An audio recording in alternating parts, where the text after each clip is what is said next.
17 Ukrainian drones sliced through darkness above Engels Air Base, targeting Russia's most critical military installation. Positioned in Saratov Oblast, this facility houses Tu-95 and Tu-160 nuclear bombers. Moscow's strategic centerpiece, its long-range strike capability. But tonight, they remained completely grounded. The drones navigated for hours, some departing from Ukrainian territory, others potentially launched from within Russia by covert units. They maintained low altitude, hugging terrain, evading radar, guided not by operators, but through pre-programmed routes and intelligent systems. No radio signals, merely silent predators penetrating deep into hostile territory. As initial alarms activated, Russian air defense crews rushed to operational positions. But Engels wasn't the sole objective. Hundreds of kilometers distant, Cheboksary, a vital military production site, reported detonations. And at Borisoglebsk airfield near Voronezh, flames erupted within an ammunition depot. 3 strategic targets, 1 calculated night, perfectly coordinated. But what drove this tactical objective? Ukraine's strategic message was unmistakable. Nowhere remained secure through precision strikes. They weren't targeting random locations. They systematically attacked Russia's logistical core, military aircraft, munitions, and supply networks. This demonstrated operational reach, strategic defiance, and perhaps, most significantly, a calculated test of limits.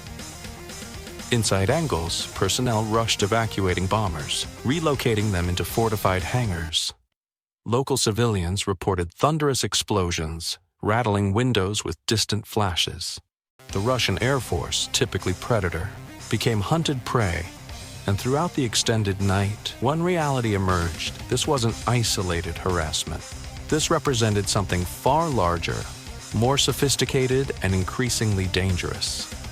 As darkness intensified, Ukraine's operational scope became remarkably apparent.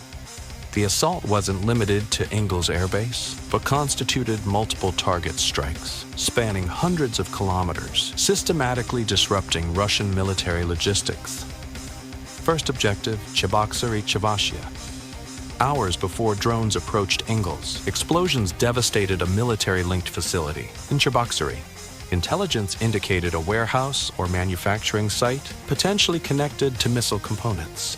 Flames erupted skyward, illuminating factory premises, while emergency responders mobilized. Residents shared unstable footage online, documenting smoke columns against nocturnal skies. Precise targets remained classified, but strategic selection was absolutely deliberate. Cheboksary maintains established intelligence significance as a node within Russia's military supply chain. Next, the primary engagement, Engels Air Base. When warning systems activated here, response time was critically limited. At least 17 drones were monitored approaching the installation. Russian defenses successfully intercepted some, but not all. Witnesses documented 8 distinct detonations near the airfield. Military aircraft were immediately relocated into hardened shelters, while emergency procedures activated. Engels represents far more than standard aviation. It houses Russia's nuclear-capable bomber fleet, the Tu-95 Bear and Tu-160 Blackjack. These bombers deploy cruise missiles and nuclear payloads, providing Moscow its long-range strike capability. Compromising even one aircraft would severely impact Russia's air supremacy. That night, aircraft damage remained unconfirmed, but emergency evacuations under active fire delivered a stark message: Ukraine could penetrate Russia's nuclear aviation core. Finally, Borisoglebsk airfield in Voronezh region. Further south, additional fires ignited at Borisoglebsk, where ammunition storage reportedly sustained impacts. Satellite thermal imaging subsequently revealed hot zones consistent with multiple detonations. Russian Su-type aircraft were observed, relocated from standard parking areas, and intelligence suggested potential damage, though Moscow maintained operational silence. This transcended mere physical destruction. The psychological impact was devastating. Russian social media exploded with panic, confusion, and outrage. Civilians near Engels reported sirens, loudspeakers, and military personnel patrolling streets. Air traffic throughout nearby cities and extending to St. Petersburg experienced delays while authorities secured airspace. These operations weren't merely geographically coordinated, they were precisely timed. By targeting all three installations simultaneously, Ukraine compelled Russia to fragment defenses, disperse resources, and confront the uncomfortable reality that its homeland was no longer untouchable. For Ukraine, this wasn't random bombardment. This was calculated, designed to probe Russian defenses, exhaust their ammunition, and transmit signals, both to Moscow and Ukraine's population. We can retaliate, deep and devastating. As dawn approached, fires continued smoldering, while Russian military assessed casualties. But the genuine damage was only beginning to materialize. So how did Ukraine execute this operation? These weren't conventional drones. While Russia has deployed over 700 Shahed drones against Ukraine in recent months, Ukraine's counterstrikes demonstrate different tactical doctrine, smarter, leaner, and more lethal. First, the platforms Ukraine likely deployed, a combination of long-range UAVs, possibly the domestically produced Lyuty drones, modified FPV drones. These aren't massive, expensive platforms. Many are assembled from commercial components, enhanced with military modifications, and launched from concealed positions. Their compact dimensions and wood or composite construction reduce radar visibility, particularly during low-altitude flight. Russian defensive systems, like Pantsir S-1 missiles or S-400 batteries, are optimized for tracking rapid, high-altitude jets or missiles. But slow, compact drones hugging terrain, that's their vulnerability. Radar systems lose effectiveness near surface due to Earth's curvature and interference from vegetation, structures, and topography. And Ukraine exploited this masterfully. Even when several drones were intercepted, they compelled Russia to expend costly air defense missiles, often valued at hundreds of thousands of dollars each. Consider launching a $400,000 missile against a drone worth $10,000 or less. It's economically catastrophic. Another critical tactic, swarm attacks. By deploying at least 17 drones toward Engels and more across Cheboksary and Borisogledsk, Ukraine overwhelmed Russian defenses. They had to distribute attention, redirect radar coverage, and create gaps. Strategic decoys masked the real threat, while others delivered precise explosive payloads. Target penetration rates remained deliberately classified, yet partial success triggered cascading effects, fires, mass evacuations, and profound political disruption. Strategic clarity emerged. Ukraine had mastered asymmetric warfare principles. Operating under severe constraints, they engineered capabilities exceeding their resources, systematically converting Russian advantages into vulnerabilities through calculated drone operations. While Ukrainian drones breached Russian perimeters, ground personnel confronted operational chaos. At Engels Air Base, airmen responded to urgent alarms. Personnel sprinted across exposed tarmac, desperately repositioning vulnerable strategic bombers toward reinforced protective hangars. Defense crews manned anti-aircraft systems, searching skies for targets barely visible. Multiple explosions shook the installation, transmitting powerful shockwaves throughout. For station soldiers, this exceeded routine exercises, representing their most anticipated nightmare scenario. Civilian populations experienced similar terror.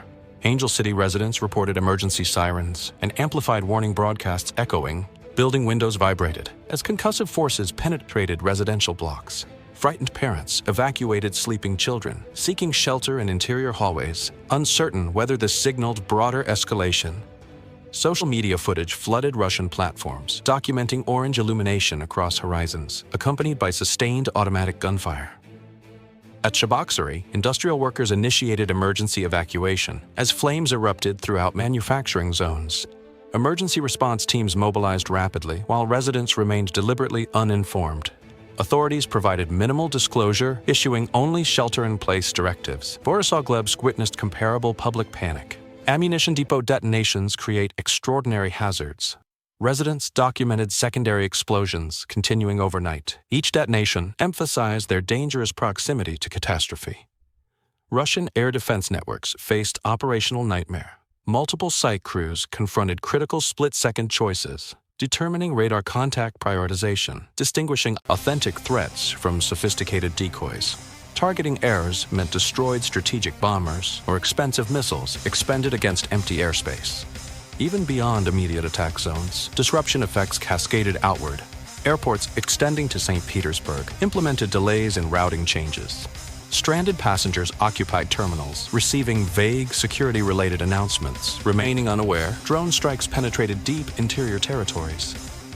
The psychological impact proved strategically enormous. For months, Russian warfare remained geographically distant, confined beyond border regions until tonight. Conflict reached domestic territory. Soldiers experienced, civilians experienced, and military leadership acknowledged reluctantly.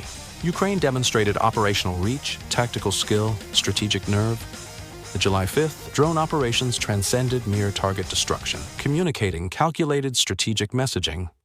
Engels Air Base houses Russia's most valuable military assets. Stationed Tu-95 and Tu-160, strategic bombers represent Moscow's critical long-range strike capability, including essential nuclear delivery systems.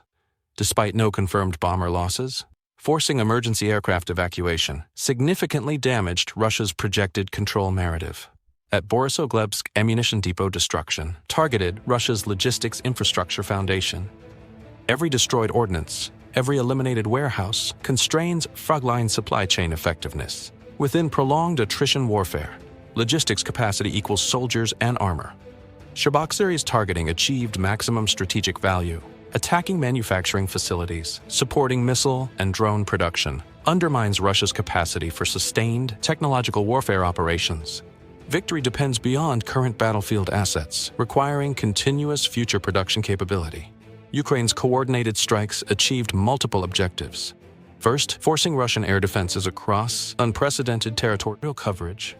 Defending 2,000-kilometer front lines differs from protecting every airbase, depot, and factory throughout vast interior territories. Ukraine transformed Russia's geographic scale advantage.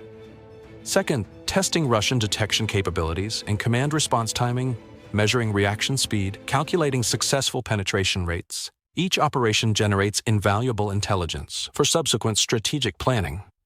Third, destabilizing Russian civilian confidence.